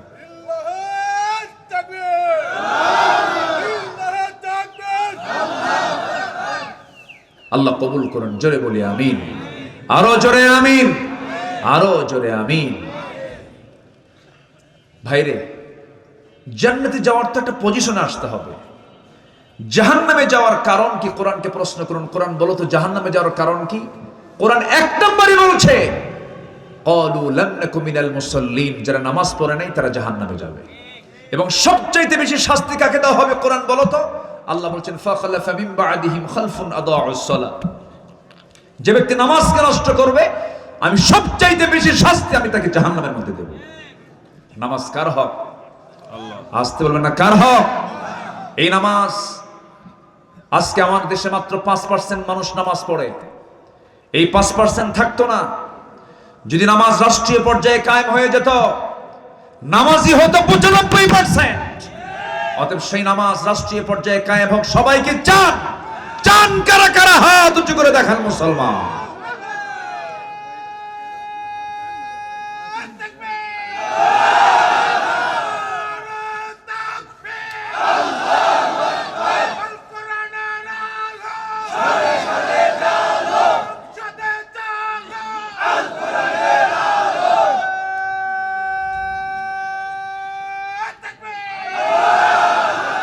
আল্লাহ কবুল করুন। জোরে বলি আমিন। নামাজ পড়তে হবে। আমরা জানি আমরা আমাদের আমল নিয়ে জান্নাত পাবো না, কিন্তু একটা লেভেল তো আছে। নামাজই পড়ে না বান্দা, আল্লাহ তাকে মাফ করবে কেমনে বলে? বউটাকে নিয়ে গোটা দুনিয়া দেখায়, হোন্ডায় তোলে। আসেন এরকম কিছু বদমাইশ আছে না? বদমাইশ আছে। নিজের বউ এমন ভাবে সাজায়, মাথা থেকে পা পর্যন্ত, মাথার চুল লাল, ঠোঁটের লিপস্টিক দিয়া লাল, শাড়ি একখান লাল, R15 হোন্ডায় তুললো। আবার ছেলের মাথার চুল কেমন জানেন? এইদিকে চুল নাই, পিছনে চুল নাই, মাথার উপরে দক্ষিণ তালপট্টির দিক। এই ডিজাইন পাইছো কোথায় বাবা? বলে যে বুঝবেন না হুজুর, এগুলো আধুনিক হালচাল। কার ডিজাইন? কে মেসি? তুমি কি নেইমার? তুমি কি কুত্তা? মাথার চুল ঠিক আছে না? হাতে একখান বালাও পরে, কানের দুলও পড়ে, কোমরে বেল্টের তালা, প্যান্ট এমন পরে টান মারলি খুলে পড়ে, নাভির উপরে হচ্ছে প্যান্ট পরার নিয়ম, সেই নাভির নিচে এত নিচে সীমান্ত বর্ডার, যে কোনো মুহূর্তে অ্যাক্সিডেন্ট ঘটতে পারে। এই হচ্ছে প্যান্টের দশা। আর প্যান্ট নতুন কিনে আনে হাঁটু ফাটা। কি ফাটা? হাঁটু ফাটা। আচ্ছা বলেন তো, মানে ফাটা প্যান্টের দাম বেশি না ভালো প্যান্টের দাম বেশি? ফাটা প্যান্টের দাম ৮,০০০ আর ভালো প্যান্টের দাম ৮০০ টাকা। কি রুচি, রুচির কি পছন্দ ধরেছে আজকে। যা যে নামাজি হবে না সেই প্যান্ট পরে। রাগ করতেছেন নাকি? যুবকরা শুধু চরিত্র সুন্দর করো, চোখের পর্দা করো, চোখের পর্দা। মা বোরকা পরে আছেন আপনি, আর সারা রাত ধরে আপনি মোবাইল দেখতেছেন, পর পুরুষকে দেখতেছেন। আপনার ভূমিকা হলো মাথায় টুপি আছে কিন্তু পরনে লুঙ্গি নেই। কে রাগ করতেছেন নাকি আপনারা? বলেন তো, বোরকা আগে দরকার না চোখের পর্দা আগে দরকার? চোখ, চোখ, চোখ, চোখ। এই দুনিয়ার সবচেয়ে এখন বড় গুনাহ কি দিয়ে বলেন? গোটা দুনিয়ার মানুষ এখন কিসের দিকে তাকায় আছে? স্মার্টফোনের দিকে। গুনাহ করাচ্ছে। ফোন যদি আপনাকে চালায়, আপনার ফোন ব্যবহার করা হারাম। আপনি ফোনকে চালাবেন জায়েজ, কিন্তু ফোন আপনাকে চালায়, ওই ফোন ব্যবহার করার দরকারই নাই। কি আমার কথা কি একমত? আপনারা একমত? এই কথা কি বলার দরকার আছে? যুবকরা এগুলো করো না। তুমি লুকায় লুকায় কি করো? কেউ দেখে না। কে দেখেন? আল্লাহ দেখেন। তুমি ভাবতেছো আমি লুকায় লুকায় দেখতেছি। পর্নোগ্রাফিতে আসক্ত হয়েও না, তোমার ফ্রন্টাল সেলগুলো সব নষ্ট হয়ে যাবে, যৌবন ধ্বংস হয়ে যাবে। বাস্তবতার সঙ্গে এগুলোর কোনো মিল নাই, এগুলোর দিকে যাবা না। আমার বন্ধুগণ, ছোট্ট ছোট্ট বাচ্চাদের হাতে মোবাইল দিয়ে দেয় মা, গেমস গুলো দেখায়, খেলাগুলো দেখায় আর খাওয়ায়। এই ফোন কত ধ্বংস করে দিয়েছে পরিবার। কার বউ কে নিয়ে শুয়ে থাকে? কি ঠিক কিনা বলেন? লাইন ধরবো একটা, কার লাইন? আর মোবাইলের মধ্যে কত Line, Messenger, Imo Line, WhatsApp, Viber, Instagram, Kurigram. কি ঠিক আছে না? সব লাইন বাদ, আল্লাহর লাইনকে ধরতে হবে। আকাম কুকাম করা যাবে না। বিয়ের প্রয়োজন হয়ে যাবে, জেনার কাছে যেও না। পিছন ধরে দরজা দিয়ে যেও না। লুকালুকি কোনো কিছু করতে যেও না। বিয়ের প্রয়োজন সুন্দর করে বলে ফেলো, বিয়ের প্রস্তাব দিয়ে দাও। আব্বাকে বলো আব্বা বিয়ে করাও। কিন্তু কিছু কিছু বেকুব বাপ আছে, নিজের পায়ে দাঁড়া। এই এখানে জোরে কে কইল ওর বিয়ে করা দরকার তাড়াতাড়ি? কি ঠিক কিনা? বাপরা বোঝে না, মারা বোঝে না বিয়ে যে কত বড় জরুরি জিনিস। যে যুবক, যে সন্তানটা আপনার বুকটা উঁচু করে বলে, মুখ খুলে বলে বিয়ে করাও, এটা অত্যন্ত চরিত্র ভালো লক্ষণ। আর যে যুবক আছে কিন্তু বিয়ের কথা কয় না, ও তো বাইপাস মারে, ও তো আকাম কুকাম করে বেড়ায়। কি ঠিক আছে কিনা? যুবকরা সময় হলে বিয়ে করে ফেলবা। আব্বা আম্মাকে বলবা যে আল্লাহ চালাবে। কে চালাবেন? আল্লাহ চালাবেন। আল্লাহ চালাবেন। আল্লাহ চালান তো, আল্লাহ চালান না? আল্লাহ চালান না? বিয়ে করে কি খাওয়াবো? বউ তো হাতি। একজনেরটা দুজন ভাগ করে খাবেন, একজনেরটা দুজন ভাগ করে খাবেন। হাদিস আছে না নাই? হাদিস আছে না নাই? একটু মনোযোগ দিয়ে কথাগুলো শোনেন, রাখেন, একটু কান লাগাবেন। আমার নবীজি বিয়ের পক্ষে ছিলেন, বিয়েটাকে সহজ করেছেন রাসূল। আমার নবীজি বিয়েটাকে এত সহজ করে দিয়েছেন। এক কালো সাহাবী, কি সাহাবী বলেন? কালো সাহাবী। এই কালো সাহাবী নবীর কাছে এসে বলছেন, ইয়া রাসূলুল্লাহ, আমার কি বিয়ে হবে না? রাসূল বললেন, কেন? বহু মেয়ে দেখলাম, বিয়ে হয় না। রাসূল বলছেন, তোমার বিয়ের দায়িত্ব আমি নিলাম। হুজুর, কে? ইবনু হাবির মেয়ে আছে, চলে যাও, আমার প্রস্তাব দিয়ে দাও। রাসূল বললেন, সাহাবী বলছেন, না আমি একা যাব না, আমি এমনি এমনি যাব না, দলিল করে দেন। আমার নবীর কাছ থেকে একটা চিঠি লিখিত করে নেওয়া হলো। এই চিঠিখানা নিয়ে মেয়ের বাবার কাছে গিয়ে বলছে, এ মেয়ের বাপ ইবনে ওহাব, এই চিঠিখানা পড়ো, তাড়াতাড়ি ব্যবস্থা করো। দেখছেন কি অবস্থা? মেয়ের বাবা চিঠিখানা পড়লেন, রাসূল চিঠি পাঠিয়েছেন, সম্মানজনক চিঠি। খুব খুশি হয়ে গেলেন। খুশি হয়ে এবার বলছেন, শোনো, আমার মেয়ের কাছে আগে প্রস্তাবটা দেব, আমার মেয়ে যদি পছন্দ করে হয়ে যাবে। এই কথা শুনে, এই কথা বলেই ভিতরে চলে গেছেন। মেয়েটা পাশে দেওয়ালকে সে সব কথা শুনে নিয়েছে। এবার বলছে মা তোমার জন্য বিয়ের প্রস্তাব এসেছে, যদি পছন্দ হয় বিয়ে হয়ে যাবে, কিন্তু ছেলেটা কিন্তু কালো, মেয়েটা কাঁদতেছে। এবার বলছে মা তুমি যেহেতু কাঁদতেছো বিয়ে দেব না। আব্বা বুঝতে ভুল করেছেন, নবী যাকে পছন্দ করেছেন সেই পুরুষটাই হবে আমার স্বামী। ওই মহিলাটা দারুণ সুন্দরী ছিলেন, কিন্তু কালো ছেলে রাসূল পাঠায়া দিয়েছেন, তিনি তাকেই পছন্দ করে ফেলেছেন। আজকের সমাজে কিছু মহিলা আছে একটু সুন্দর চেহারা হলে পরে, স্বামী একটু কালো হলে পরে দেমাগ কম না বেশি? আজ থেকে দেমাগ কম না বেশি? একটু কিছু লাগলেই বলে যে তুমি একটু আয়নার চেহারা দেখো তো, আমার সঙ্গে তোমার যে বিয়ে হয়েছে তোমার 14 গোষ্ঠীর কপাল। আছে কিনা? আছে কিনা? আবার কিছু পুরুষ আছে বউটা একটু কালো হয়ে গেছে, মনটা খারাপ, নতুন বিয়ে করছে, 3 দিন মাত্র বয়স, 4তম দিনে বাচ্চার মতো কান্দে। কান্দিস কেন? সুমনের বউ দেখতে কত সুন্দর, আমার একটা বউ হলো, দেখেন নজর গেছে সুমনের বউয়ের দিকে। আপনার বউ কখনো সুন্দর হবে না যদি আপনার নজর যদি অন্যদিকে যায়। আর আপনার নজর যদি আপনি ঠিক রাখেন, আপনার বউ হবে পৃথিবীর সবচাইতে সুন্দরী নারী। আমার মায়েরা খুব খুশি, ভালো করে এখন ওদের চোখ নজর ঠিক নেই। আমরা চোখটাকে ঠিক রাখবো। জোরে বলি ইনশাআল্লাহ, আর জোরে বলি ইনশাআল্লাহ।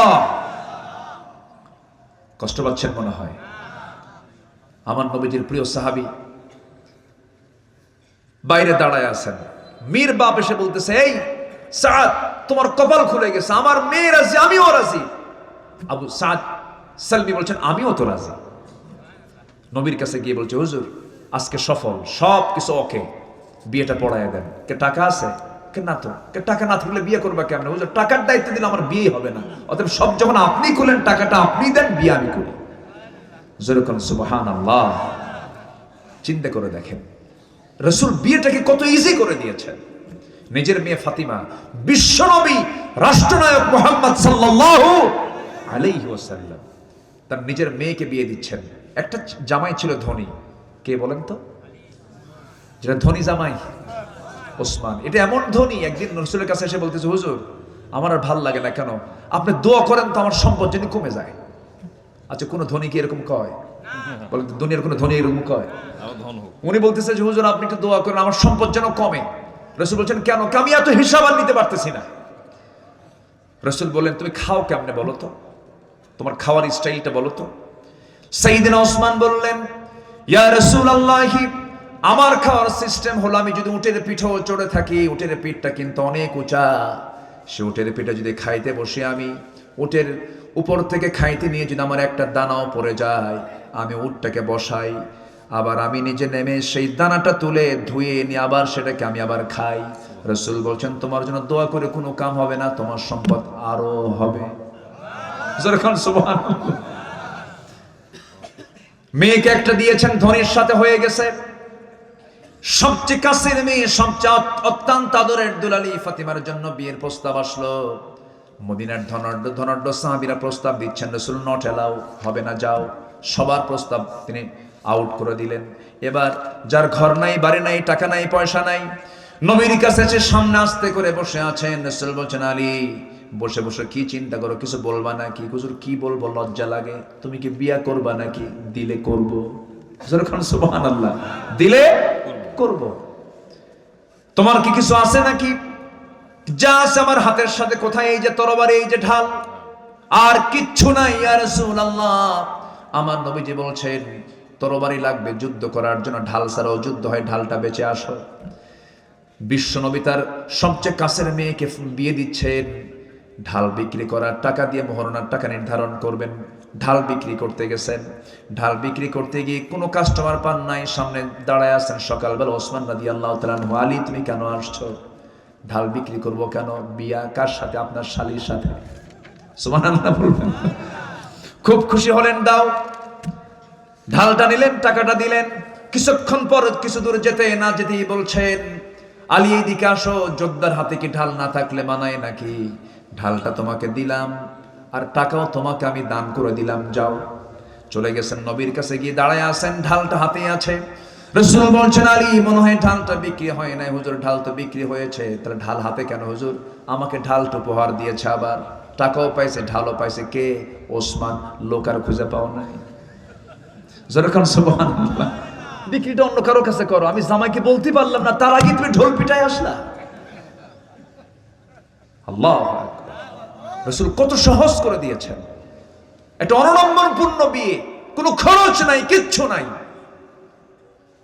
আর আজকের সমাজে বিশাল বড় বিয়ে, প্রতিবেশী গরিব দাওয়াত পায় না, আছে না নাই?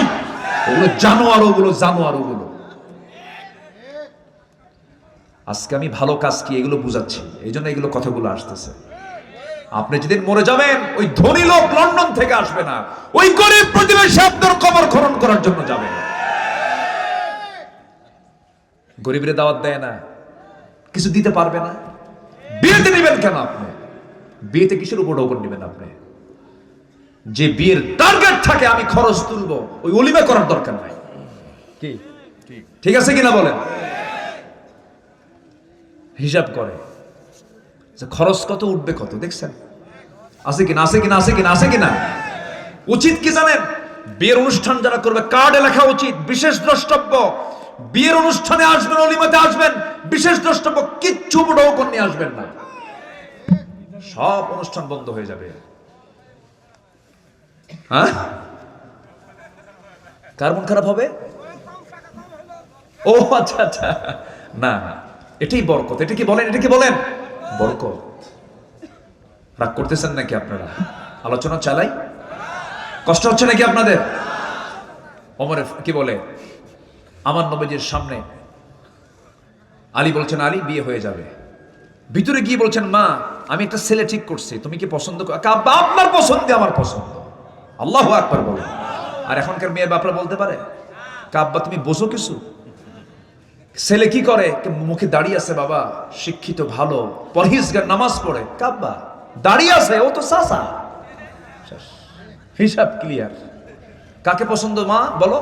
কাব্য, ওই জায়গায় একটা ছেলে আছে, মাথার চুলগুলো খুব সুন্দর, কি সুন্দর স্টাইলিস্ট, খুব ভালো।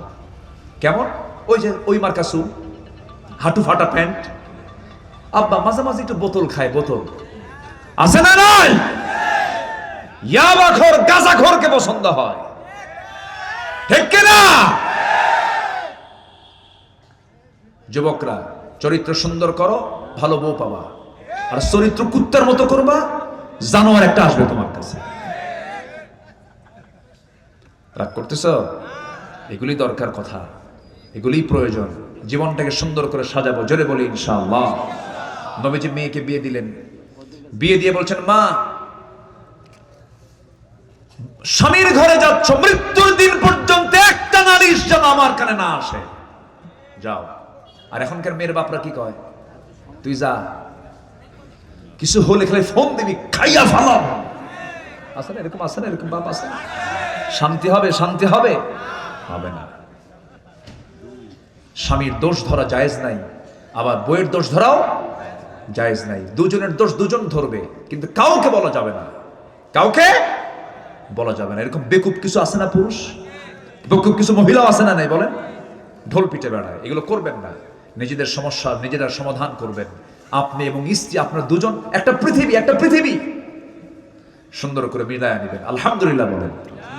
ওমর, ফাতিমা রাদিয়াল্লাহু নামাজ পড়ছেন একদিন নবীর সামনে বসে বসে। রাসূল বলছেন, ফাতিমা বসে বসে নামাজ পড়ো কোনো কম বয়সী? কাব্বা, আপনারা বলেছেন স্বামীর বিরুদ্ধে কোনো নালিশ দেওয়া যাবে না। আমার জামাটার পিছনে ছেঁড়া, তালিযুক্ত, আপনি যদি দেখেন আপনার মন খারাপ হতে পারে, এই জন্য বসে বসে তালি দেখাবো না, এই জন্য বসে বসে নামাজ পড়তেছি। আল্লাহ তুমি আমার এলাকার মাদেরকে কবুল করো, জোরে বলি আল্লাহুম্মা আমিন। আমার মা বোনদেরকে দাদির মতো বানায় দাও। আমার দাদিরা ভালোই ছিল তো, আমার দাদিরা ভালো ছিল না? আমার দাদিরা ঘুম থেকে উঠতো ফজরে, আর এখন ভাবির ওঠে ঘুম থেকে 11টার দিকে, সব উল্টা পাল্টা, সারা রাত ধরে ওই যে কি দেখে।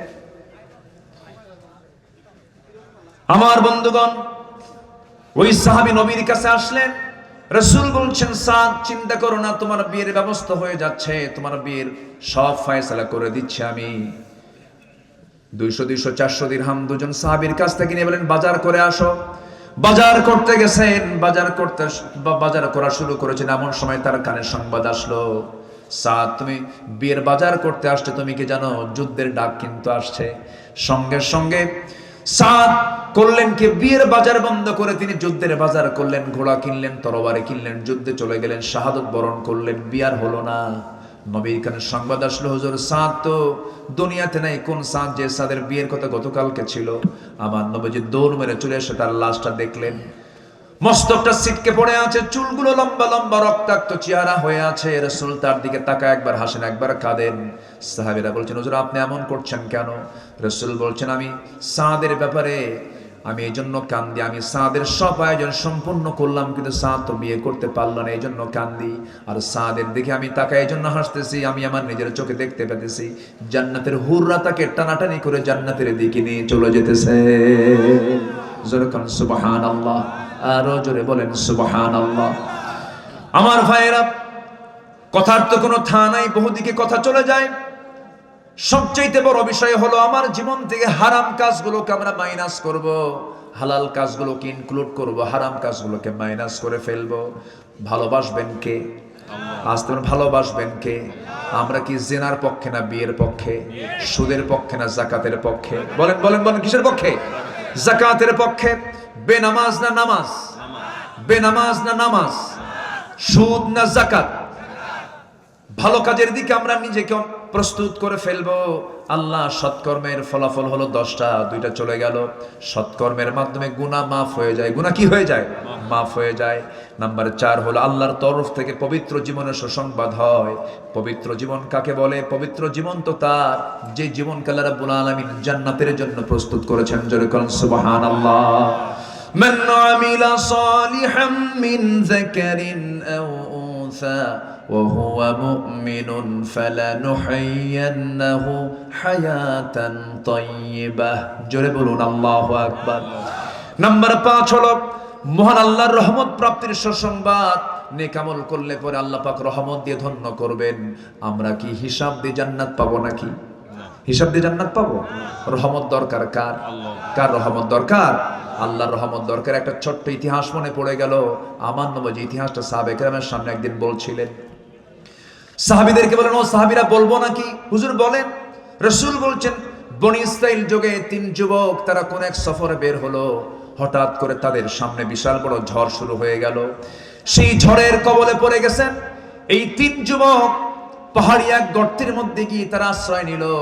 পাহাড়ি ঢলটা এত তীব্র থেকে তীব্রতর হলো যে উপর থেকে একটা বড় পাথর এসে ওই গুহার মুখে আটকে গেল। গুহার মুখে আটকার সঙ্গে সঙ্গে পাথরটা এত বড়, নড়ার কোনো কায়দা নাই, মরা ছাড়া কোনো উপায় নাই। ওই সময় 3 যুবক আল্লাহর দরবারে 3 দিক হয়ে রোনাজারি করতে করতে বেকরার হয়ে যাচ্ছেন। রাসূল বললেন, এক যুবক দোয়া করে, আল্লাহ আমার কাছে একজন লেবার কাজ করতে এসেছিল সকাল থেকে সন্ধ্যা পর্যন্ত, কিন্তু আমি তাকে তার পেমেন্টটা দিতে পারি নাই। বহুদিন পরে সে আমার কাছে আসলো, আমি তার টাকাটা আমি ফেলে রাখি নাই, তার টাকা দিয়ে একটা ছাগল কিনেছি। ছাগল পাল হয়ে গেছে, অনেকদিন পর আসার পর আমি তাকে টাকা না দিয়ে আমি তাকে ছাগল পালটাই দিয়ে দিয়েছি। আমানত রক্ষা করেছে। আল্লাহ এই ওসিলায় তুমি আমাকে এই বিপদ থেকে বাঁচাও। ওই পাহাড়ের গুহার মুখ থেকে পাথর কিছুটা সরে গেল। জোরে বলেন সুবহানাল্লাহ। আরেক যুবক দোয়া করে, আল্লাহ চাচাতো বোনের ঘরে ঢুকেছি, আমি জিনা করব। চাচাতো বোন আমাকে প্রস্তাব দিয়েছে, আমি তার প্রস্তাবে সম্মতি দিয়েছি, কিন্তু হঠাৎ করে চাচাতো বোনের আমি যখন রুমে ঢুকে তার 2 উরুর মাঝখানে বসেছি, জিনা করব। এমন সময় বোনটা আমাকে স্মরণ করে দিল, ও ভাই জিনার কাজে লিপ্ত হয়েও না, আল্লাহ কিন্তু দেখছেন। ওই মুহূর্ত থেকে চট করে আমি বের হয়ে আসছি, তোমার ভাই জিনার কাছে যাই না, আল্লাহ তুমি আমাকে মাফ করে দাও। পাহাড়ের মুখ থেকে পাথরটা আরেকটু সরে গেল। আরেকজন যুবক দোয়া করছে, আল্লাহ কোন জীবনে তেমন ভালো কাজ করতে পারে নাই, তবে এক রাতে বাড়িতে আসলাম গভীর রাতে, বউটা আমার জন্য গরম 1 গ্লাস দুধ দিল। সেই দুধের জন্য আমার মেয়েটাও পাগল হয়ে গেল, সে খাবে। আমি খেলাম না, আমার মেয়েকেও খাইতে দিলাম না। ওই দুধটা দেখি আমার মার কথা মনে হয়ে গেছে। মার ঘরে গিয়ে দেখি মাটা ঘুম, মাকে ডাকলাম না। শেষ রাত্রে মা যখন জেগে গেছে, দুধটা গরম করে বললাম, মা তোমার জন্য দুধ এনেছি, তুমি দুধ খাও। আমি না খেয়ে আমার সন্তানকে না খাওয়ায়া আমি আমার মাকে খাওয়ায়া দিয়েছি, মাকে প্রাধান্য দিয়েছি। আল্লাহ এই বিপদ থেকে আল্লাহ তুমি আমাদেরকে বাঁচাও। এই 3 যুবকের এই প্রার্থনা আল্লাহ রাব্বুল আলামিন মঞ্জুর করে নিয়া সেই পাহাড়ের মুখ থেকে পাথরটা সরায়া দিয়ে এই মৃত্যুর হাত থেকে তাদেরকে রেহাই দিয়ে দিলেন। জোরে বলেন সুবহানাল্লাহ। কয়টা শিক্ষা বলেন? 3টা নেক আমল, একটা হচ্ছে আমানত, একটা কি বলেন? আমানত। নাম্বার 2 হলো পিতামাতার খেদমত। বাপ বড় না মা বড়? হ্যাঁ, কার দাম বেশি? বাপের দাম বেশি না মায়ের দাম বেশি? ভালো করে কোন। বাপ মা নামাজে দাঁড়াইছে, ইমামকে আর মুসল্লিকে? ইমাম বাবা। ইমাম কে হবে? তাহলে বাপ ইমাম, এখানে তাহলে বাপ আগে। বিচার হবে ছেলে মেয়ের বিষয় নিয়ে, বিচার হবে বাড়িতে, বৈঠক পারিবারিক, বিচারের চেয়ারে বসবে কে? বাবা বিচারের চেয়ারে বসবে, বাবা ইমাম হবে। তাহলে কে কে বড়? হ্যাঁ, এখন বাপ হয়ে গেছে আবার। বলেন কে বড়? বাপ বড়। বুঝতে ভুল, আমরা বাপ না, আমরা বাপ তো আমাদের পক্ষে কথা বলবো না কেন আমরা? বলেন কে বড়? কে বড়? না, বাপ বড়। আবার কয় মা, বাবা বড় তো, বাবার মর্যাদা বেশি, মায়ের হকটা বেশি, মায়ের হক বেশি। মায়ের কি বেশি বলেন? হক। কিন্তু মর্যাদার দিক থেকে কে? বাবা বড়। মা যদি বলে তোর বউকে তুই তালাক দে, তোর বউ চলবে না, এটা ভালো না, মায়ের কথাকে আইন মনে করা যাবে না। কিন্তু বাবা যদি সচেতন, কোনো বাবা যদি বলে তোর এই বউ দিয়ে কাজ হবে না, সত্য চিন্তা করে যদি বলে, সন্তান যদি বাবার কথা শোনে, গুনাহ হবে না। কারণ তিনি আইন, তিনি বিচারপতি। তিনি কি কথা কি বুঝতেছেন? এরকম ঘটনা আছে না নাই? ইব্রাহিম আলাইহিস সালাতু ওয়াস সালাম তার ছেলেকে দেখতে গেছেন, ছেলে নাই, ছেলে বউকে বলেন কেমন আছো? ভালো নাই, শুকরিয়া নাই, আদায় নাই, আল্লাহ শুকর নাই। সাইয়েদনা ইব্রাহিম আলাইহিস সালাম বললেন, তোমার স্বামী যখন আসবে ঘরে, বলে দেবে আশামাত্রই যেন ঘরের চৌকাটটা পাল্টায় নেয়। মহিলা ভাবছে মনে হয় ঘরের কোন দরজার চৌকাট। কথা বোঝেন নাই? আসার সঙ্গে সঙ্গে বলছে, একজন বুড়া লোক আসছিল, কি বলে গেছে? চৌকাট পাল্টাতে। নবীদের তো নবুয়ত সুলভ কথা। ছেলে তো বাবার কথা বুঝতে পারছে, আব্বা আসছে, বললেন শোনো আমার স্ত্রী, আমার বাবা হচ্ছে আইন, আমার বাবা তোমার ইন্টারভিউ নিয়েছেন, তুমি ফেল করেছো, তুমি চলে যাও, আমি তোমাকে তালাক দিতে বাধ্য হলাম। তাহলে এখন বলেন, বিচারপতি মা না বাবা? কার দাম বেশি? আমরা আলহামদুলিল্লাহ দাম বেশি তো। জি, মায়ের হকটা বেশি। আবার মায়ের আবার মন খারাপ করবে, আবার মায়েদের কষ্ট আছে না নাই বলেন তো? আছে, কোনো অংশই কম না। আচ্ছা, বউ বড় না মা বড়? ভালো করে কেন, বউ বড় না মা বড়? মাহফিলে মা বড়, বাড়িতে বউ বড়। তাই তো, বাড়িতে তো মা বড় না, বাড়িতে বউ বড়। বইয়ের কথায় হুমকি ধামকি দেওয়া, সন্তান মাকে হুমকি ধামকি দেয়, আছে না নাই?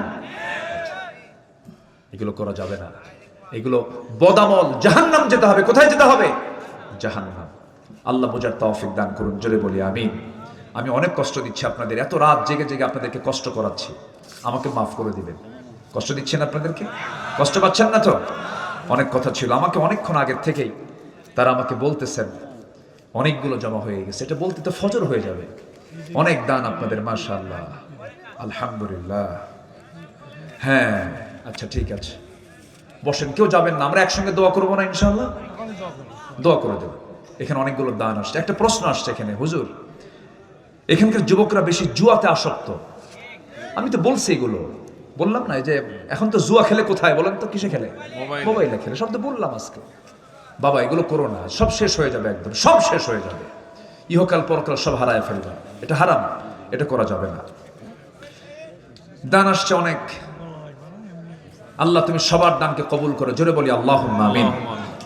কেউ যাবেন না, একটু বসেন, আমি সবাইকে নিয়ে দোয়া করবো। একটু চাদর যাবে, ব্যাগ যাবে, একটু ব্যাগ যাবে। ব্যাগগুলো কোথায়? একটু ব্যাগটা ঢুকায় দেবে, একটু রক্ষা করার চেষ্টা করবেন। চাদর যাচ্ছে, ব্যাগ যাচ্ছে, যে যা পারি আমরা সবাই দেবো। জিকির করে সুবহানাল্লাহ আলহামদুলিল্লাহ লা ইলাহা, আরো জোরে সুবহানাল্লাহ আলহামদুলিল্লাহ। নাম্বার 6 হলো নেক আমলের ফলাফল হচ্ছে মন্দ কাজসমূহ মিটিয়ে দেওয়া, কর্মের উত্তম ফলাফল প্রদান করা। নাম্বার 7 হলো নেক আমল যারা করবে আল্লাহ পাক তাদেরকে আখিরাতের সমস্ত ভীতি থেকে নিরাপদ দিয়ে দিবেন। নাম্বার 8 হলো আখিরাত সুখ স্বাচ্ছন্দ্যময় জীবন একটা প্রাপ্তি হবে তার। নাম্বার 9 হচ্ছে জান্নাতের শ্রেষ্ঠ ঝর্ণা হতে পানির ব্যবস্থা হবে। নাম্বার 10 হচ্ছে মহান আল্লাহর সঙ্গে তার সাক্ষাৎ লাভ হবে, যেরকম সুবহানাল্লাহ।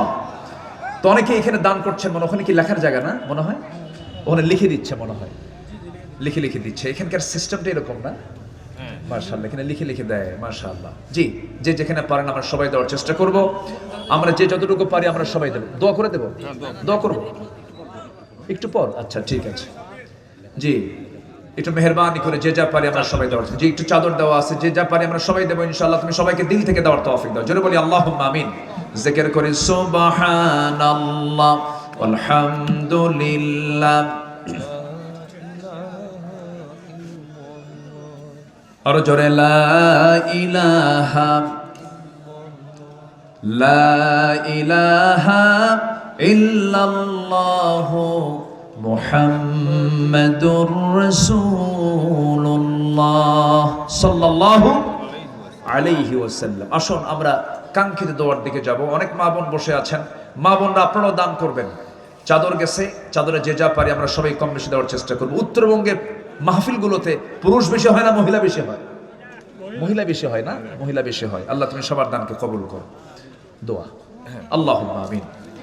রব্বানা যালামনা أنفسنا وإن لم تغفر لنا وترحمنا لنكونن من الخاسرين ربنا لا تزغ قلوبنا بعد إذ هديتنا وهب لنا من لدنك رحمة إنك أنت الوهاب গফিরাত নিঝুমরাত ঝিমানো রাত্রিতে চাঁদের মতো হাজার মুসলমান নরনারী নিয়ে তোমার কালামের 2-3টা আয়াতকে সামনে রেখে যৎকিঞ্চিত কিছু কথা বলেছি।